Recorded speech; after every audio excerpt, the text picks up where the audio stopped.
The deep dive के इस गहरे विश्लेषण में स्वागत है। आज हमारा जो मिशन है वो हाल ही में दिल्ली में हुए इंडिया एआई इम्पैक्ट समिट 2026 के निचोड़ को समझना है। सही कहा। और सच में ये समिट काफी अलग था पिछले सालों से। बिल्कुल। चलिए इसको थोड़ा डिटेल में समझते हैं। हम उन सभी पब्लिक और न्यूज़ आउटलेट्स में जो कंफर्म हुए स्टेटमेंट्स हैं ना, और जो ग्राउंड रियलिटी है उसको एक्सप्लोर करेंगे, जो दुनिया के सबसे बड़े टेक लीडर्स ने यहाँ शेयर किए हैं।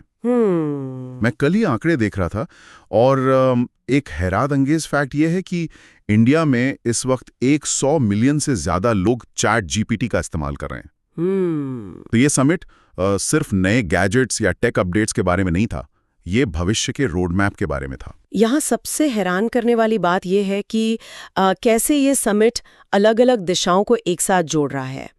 मतलब जैसे पॉलिसी हो गई, इकोनॉमी हो गई और इंसानियत। हाँ, इंसानियत एक बहुत बड़ा थीम था इस बार। एग्जैक्टली। अक्सर टेक समिट सिर्फ कोड और चिप्स तक सीमित रह जाते हैं, पर मैं जब इन ट्रांसक्रिप्ट्स को पढ़ रही थी तो साफ दिख रहा था कि ये एक क्लियर सिग्नल है। एआई अब सिर्फ एक लैब एक्सपेरिमेंट नहीं है, ये पूरे सोसाइटी स्ट्रक्चर को प्रभावित कर रहा है। सही बात है। तो सबसे पहले पीएम नरेंद्र मोदी के ओपनिंग एड्रेस पर आते हैं। द फाइनेंशियल एक्सप्रेस की रिपोर्ट के हिसाब से उन्होंने इंडिया को एआई का ग्लोबल हब बनाने का एक बहुत ही क्लियर विजन दिया। उनका मैसेज काफी स्ट्रांग था इस पर। था, है ना? उन्होंने एआई को सिर्फ एक टेक्नोलॉजी मानने से साफ इनकार किया और इसे ह्यूमैनिटी का मल्टीप्लायर बताया। ह्यूमैनिटी का मल्टीप्लायर, ये फ्रेज सच में काफी पावरफुल है।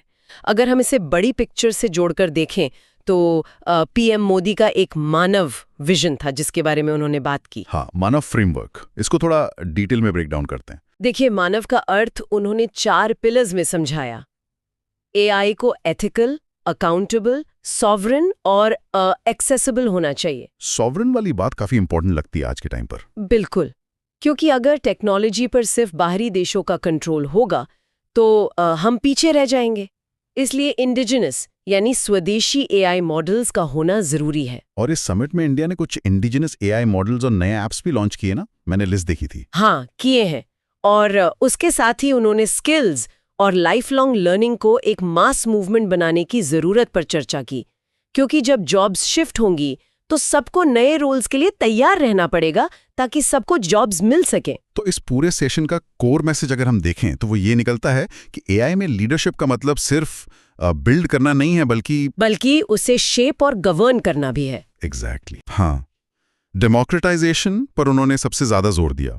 ये इंश्योर करना कि फायदा सिर्फ कुछ टेक जायंट्स तक ना रहे। सही कहा। और टेक जायंट्स की बात करें तो सैम ऑल्टमैन का सेशन काफी इंटरेस्टिंग था। ओपन एआई के सीईओ सैम ऑल्टमैन। हाँ, उनका पर्सपेक्टिव काफी मैटर करता है इन चर्चाओं में। उन्होंने साफ कहा कि इंडिया एआई अडॉप्शन में वर्ल्ड लीडर बन चुका है, जो कि उनके 100 मिलियन यूजर वाले डेटा से साफ दिखता है ना। बिल्कुल। और उन्होंने एक टर्म यूज किया कि इंडिया में फुल स्टैक एआई लीडर बनने का पोटेंशियल है। फुल स्टैक, ये एक बहुत ही फिटिंग एनालॉजी है। जैसे फुल स्टैक डेवलपर होते हैं वैसे ही। मैं थोड़ा इस पर सोच रहा था कि देश के कॉन्टेक्स्ट में इसका क्या मतलब होगा। देश के कॉन्टेक्स्ट में मैं इसको इस तरह देखती हूँ कि आपके पास सिर्फ एप्स बनाने वाले लोग नहीं हैं, आपके पास बेस लेवल इंफ्रास्ट्रक्चर से लेकर डेटा सेंटर्स और कंप्यूट चिप्स तक सब कुछ है। इंडिया अपना पूरा इकोसिस्टम खुद बना सकता है। अच्छा, मतलब फाउंडेशन से लेकर टॉप प्लेयर तक, ये एक बहुत बड़ा कॉम्प्लीमेंट था उनकी तरफ से। और उन्होंने इंडिया के साथ एआई इंफ्रास्ट्रक्चर और स्किल पार्टनरशिप्स भी अनाउंस की। लेकिन उन्होंने सिर्फ तारीफ नहीं की, उन्होंने एआई डिस्रप्शन को एक सच्चाई बताया। वो रियलिटी चेक भी जरूरी था। उन्होंने माना कि कुछ जॉब्स डेफिनेटली शिफ्ट हो रहे हैं, पर नए रोल्स भी बनेंगे। और एक बड़ा मुद्दा उन्होंने उठाया जो था एआई वॉशिंग का। AI washing? ये काफी नया टर्म लग रहा है कुछ लोगों के लिए, है ना? जैसे क्लाइमेट चेंज में ग्रीन वॉशिंग होता है वैसे ही। जैसे बिजनेस इनसाइडर की रिपोर्ट के हवाले से ऑल्टमैन ने पॉइंट आउट किया कि आजकल कंपनियां अपनी जनरल लेऑफ्स का इल्जाम सीधा एआई पर डाल रही हैं। ये तो सच में एक चालाकी वाला मूव है। कंपनियां कॉस्ट कटिंग कर रही हैं और नाम एआई का लग रहा है। वही तो।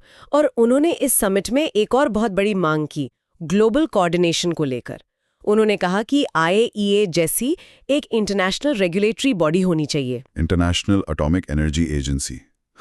तो बेसिकली वो एआई को न्यूक्लियर एनर्जी के लेवल का रिस्क और पावर बता रहे हैं। सही बात है। उनका कोर पॉइंट यही था कि एआई को डेमोक्रेटिक और इंक्लूसिव होना चाहिए, पर उसके लिए स्ट्रिक्ट ग्लोबल रूल्स जरूरी हैं। और जब हम फ्यूचर रिस्क्स और पावर की बात करते हैं तो यहाँ बात सच में बहुत दिलचस्प हो जाती है। डेरियो अमोदेई का पर्सपेक्टिव, एंथ्रोपिक के सीईओ। डारियो अमोरे, उनका कोट तो एकदम साईफाई मूवी जैसा था। बिल्कुल। उन्होंने एआई कैपेबिलिटीज के बारे में बात की जो एक्सपोनेंशियली इंक्रीज हो रही हैं, और कहा कि फ्यूचर में मशीन्स ह्यूमन से ज्यादा कैपेबल हो सकती हैं। हाँ, और उन्होंने वो फ्रेज यूज किया जिसका मैं जिक्र करना चाहता था, country of geniuses in a data centre. ये फ्रेज अपने आप में काफी डराने वाला भी है और एक्साइटिंग भी। अगर हम इस एनालॉजी को डिकोड करें तो इसका सीधा मतलब है कि advanced AI agents super human speed से काम करेंगे। एक डेटा सेंटर में ऐसी हजारों मशीन्स होंगी जो ह्यूमन जीनियसेस की तरह काम कर रही होंगी, और वो भी फ्रैक्शन ऑफ सेकंड्स में। इकोनॉमिक टाइम्स की कवरेज के हिसाब से अमोडी ने इंडिया को इन सब एआई अपॉर्चुनिटीज और रिस्क्स के बीच एक सेंट्रल रोल दिया। हाँ, और इस एक्सपोनेंशियल ग्रोथ को कंट्रोल करने के लिए उन्होंने यूके और यूरोपियन स्टाइल रेगुलेशंस की डिमांड की।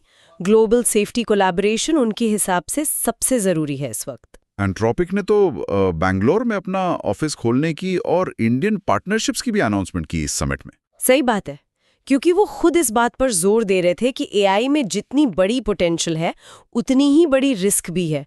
इसको संभालना अकेले किसी एक कंपनी के बस की बात नहीं है। और इन्हीं टेक टाइटन्स में एक और बड़ा नाम था, गूगल के सुंदर पिचाई।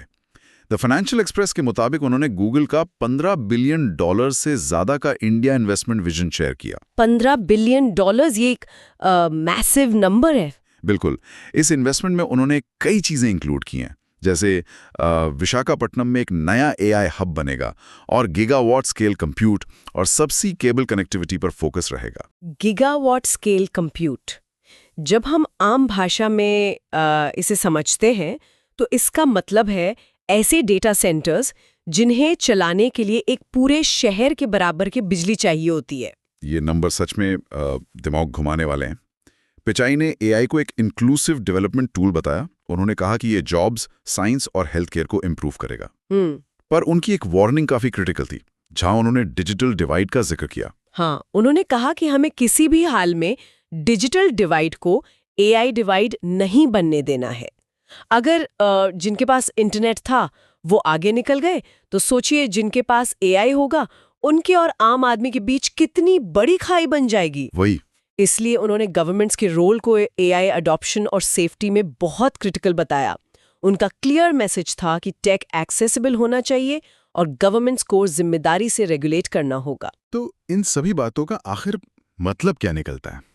अगर हम कॉर्पोरेट कमिटमेंट्स और पैसों की बात करें, यानी द मनी ट्रेल, तो मैं कुछ आंकड़े बता रहा था जो कल मैंने पढ़े हैं। हाँ, वो नंबर्स तो मुझे भी काफी अनबिलीवेबल लगे पहली बार में।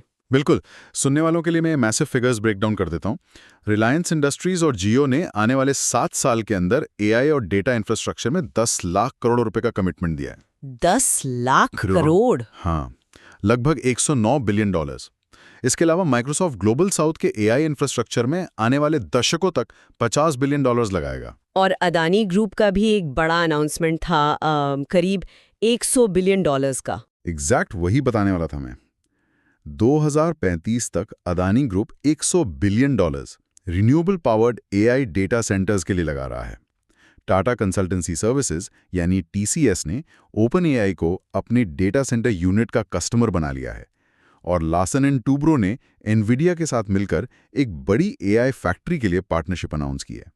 ये सभी डील्स अगर हम एक साथ रखकर देखें तो सच में समझ आता है कि दुनिया किस तरफ जा रही है। तो इन सब का आखिर मतलब क्या है? ये इतने बिलियंस ऑफ डॉलर्स एक साथ क्यों बह रहे हैं? मैं सोच रहा था इस पर, और काफी कंफ्यूजिंग लगता है आम लोगों के लिए। देखिए, इन आर्थिक आंकड़ों को अगर हम थोड़ा सिंथेसाइज करके देखें ना, तो ये क्लियर होता है कि इस बिलियंस ऑफ डॉलर्स का पूरा फोकस सिर्फ एक जगह है, AI infrastructure, data centres, chips और कंप्यूट पावर पर। मतलब फाउंडेशनल चीजों पर? हाँ, ये बेस लेवल तैयारी है। इसे इस तरह समझिए कि हम फ्यूचर की इकोनॉमी के लिए फाउंडेशन बिछा रहे हैं। अगर डेटा सेंटर्स और चिप्स नहीं होंगे तो आगे कोई AI रेवोल्यूशन काम नहीं करेगा और इसलिए रिन्यूएबल एनर्जी पर जोर दिया जा रहा है, क्योंकि इन डेटा सेंटर्स को चलाने के लिए मैसिव पावर चाहिए होगी। सही बात है, एकदम बेस लेवल पर काम हो रहा है यहाँ।